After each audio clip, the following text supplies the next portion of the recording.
All right, I'm going to quickly rip through the schedule here, and then we're going to go around the room. We're going to give our record predictions, our why, and then we'll talk to you at 412-928-9370. They play Atlanta week 1 at home. Then they're on the road at New England. Then at home against Cincinnati. Then Thursday night football at Cleveland. That always goes well. Then Indianapolis at home, at Tampa, in Paris to take on New Orleans, then against Cleveland at the AC, bye week at Cincinnati for Sunday night football, at Philadelphia where they haven't won since 1965. Then it's Denver and Houston at home, Denver on Black Friday, Houston Sunday night football, then it's at the Jags, Monday night football, then Baltimore, Carolina, at Tennessee, at Baltimore. My initial takeaway is you got to go like 6-2. To start the year. Yeah, man. If you're hoping to be in this thing, because that second half of the schedule, man, is brutal. If you go by winning percentage of opponents from last year, the Steelers have the 19th hardest schedule in the NFL, or the 13th easiest. Tomato. But when you actually look at the order of the games, this is why the schedule release is important. That second half is a flippin' murderer's row, man. Brutal. So I got him at 9-8. I got him missing the playoffs. I think they're a better team than they were last year. I think they might be significantly better than they were last year. I think this is a top 10 roster in the NFL. That being said, I think they're going to have a worse record because I just think the schedule's so friggin' brutal. Yep. I'm with you. I'm absolutely with you. 9-8. I was actually going to go maybe even lower, but I'll give them 9-8. I think they squeak one out. The schedule looks kind of tough. I mean, even to start the season, as I said yesterday, like you have, that's an explosive offense. Atlanta? Yeah. Yes. And now you have a quality offensive mind at head coach. You just, you obviously worry about that quarterback position for Atlanta. I mean, that's where you're going to have to get them. But that's a tough game. Then you got to go to New England, just went to the Super Bowl. Then the Bengals, Joe Burrow. And then you got the Browns on, what is that, a Friday? Thursday night. Why did I say Friday? Thursday night? Mm-hmm. Where they're 0-4 all time. Right. On Thursday nights at the Mistake by the Lake. Yeah, I'm going to go 9-8. I think they make their bang for their buck whenever. I think they take care of from the Colts to the bye week. I think that's where they make their hay of their winning. Indy, Tampa, New Orleans, Cleveland at home. Yes. Then bye week. Yeah. Yeah, I say they should start 6-2, and really, that's sleeping on the beginning part of that schedule. Mm-hmm. The second half is really tough, and so the front nine looks better by comparison.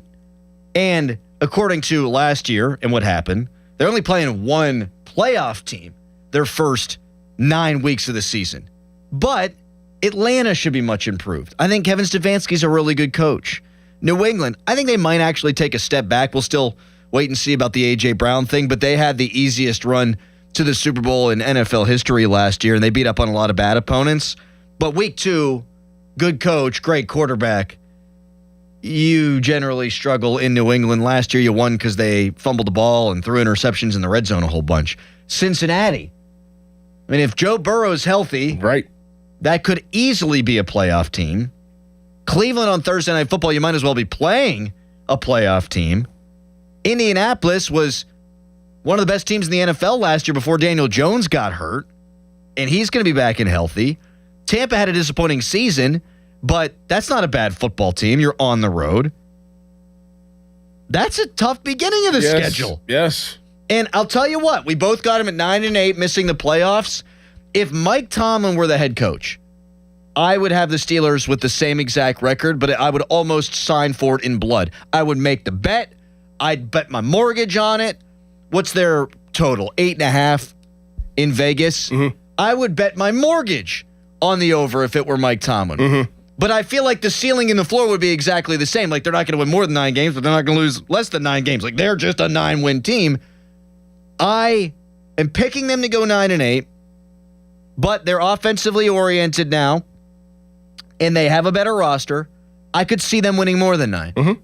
But for the first time since 2003, I could also see them having a losing season. Yeah.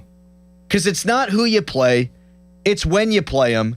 And Denver, Houston, Jacksonville, Baltimore all in a row. No, Eagles too. I mean, I know you're good point. I mean, Bengals, Eagles, Broncos, Texans, you're playing all good quarterbacks. So, yes. Well, Stroud probably will be better this year, but yes, go ahead.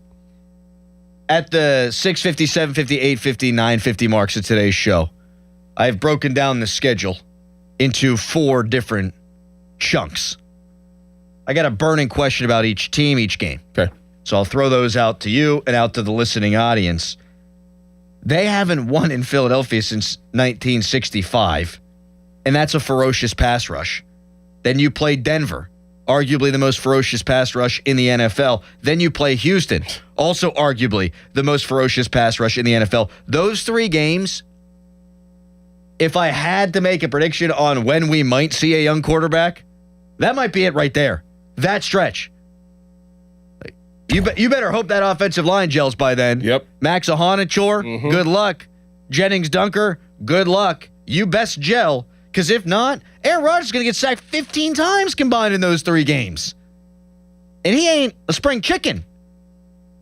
He's a winter chicken. Wonder what a chicken's gestation period is. Harry, what record do you have for the Steelers now that the schedule has been released? Subject to change. It's just May 15th.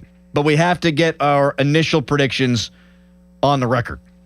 10-7. Whoa! What do you mean, whoa? They do that every season. They don't have Tomlin. McCarthy's the Dallas Cowboys' older version of Mike Tomlin, so. He did have a losing season his first year in Dallas. He did. I don't remember that. That's okay. But then they were pretty steadily losing in the first round of the playoffs. Of course. Yeah. That's why some have said that the Steelers, have hired White Mike. Yes. That he is a white Mike, though. The offensive version of Mike Tomlin. Yes. What's Mike Tomlin's middle name? Ooh.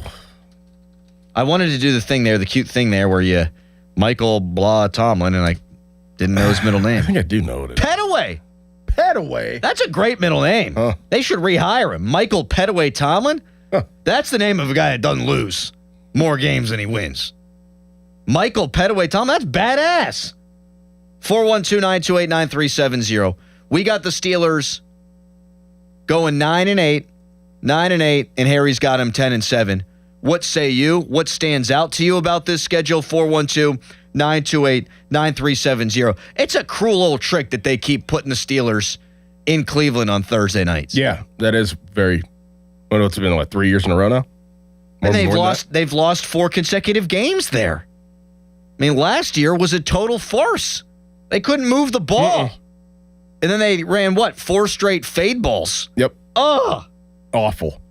I mean, they've lost to some horrific quarterbacks. Like, that to me is the difference between making the playoffs and missing the playoffs. I'm not picking them to win in Cleveland. They're playing Cincinnati the week before that. I will never pick them to win a Thursday night game in Cleveland ever again. Nope. For as long as I live. You got to show me you can. Now, maybe that was just a Tomlin problem. That is one thing. Like, all the trends, you got to take with a grain of salt because you don't have Tomlin. And, Tomlin on Thursday Night Football, not good. Mm-hmm. Monday Night Football, great. The best there ever was. Mm-hmm. Perhaps the best there ever will be. That's another thing. We could have typically said, Sunday Night Football, Monday Night Football at home, dub. No idea now. Zero. Dave in Beaver wants to be first up on Steelers schedule talk. Hello, Dave. Hey, how you doing? Great. Hey, just wanted to tell you I love your intro song. I'm looking at the Steelers 11-7, 12-6. I don't think it's who you play. I think it's how you play. And I think if they come out mentally prepared, I think they could get it done, playoffs, possibly head to the Super Bowl. Whoa! Man. Dave, first prediction, 12-6. I'll mark them down. Dave, 12-6. We'll get a rolling average of what people think the Steelers are going to do. By the way, our intro song, written and performed by Fistful of Ballers. They're our friends, and we love them. I do think the Steelers... How can they be 12-6? Oh, damn it, you're right. They ain't playing 18 games. We'll go 12-5 for Dave. Okay. For our rolling average. Thank you for catching that. I'm still waking up over here. I love when people do that. Mm-hmm. Oh, they're going to the Super Bowl. They're going to win. They're going to win 12 games, lose 6. Mm-hmm. Well, huh? Yeah, what? But that's Fistful of Ballers does our intro song. I actually do think this Steelers roster, if I just look at the roster and think about what they had last year and the year prior and the offensive weapons, and I now think about the coaching staff and the prospect of maybe a real coordinator working that defense, I think this is like a 12-5 roster. Yeah. I don't think you need elite quarterback play. I think you need above-the-line quarterback play, and I think Rodgers can provide that. But looking at the schedule, it's a murderer's row. Mm-hmm. And you know what? I didn't even tack on at the back end of that really tough stretch. I mean, this has to be the toughest stretch in the NFL right here. At Philly, Denver, Houston, Jacksonville, Baltimore.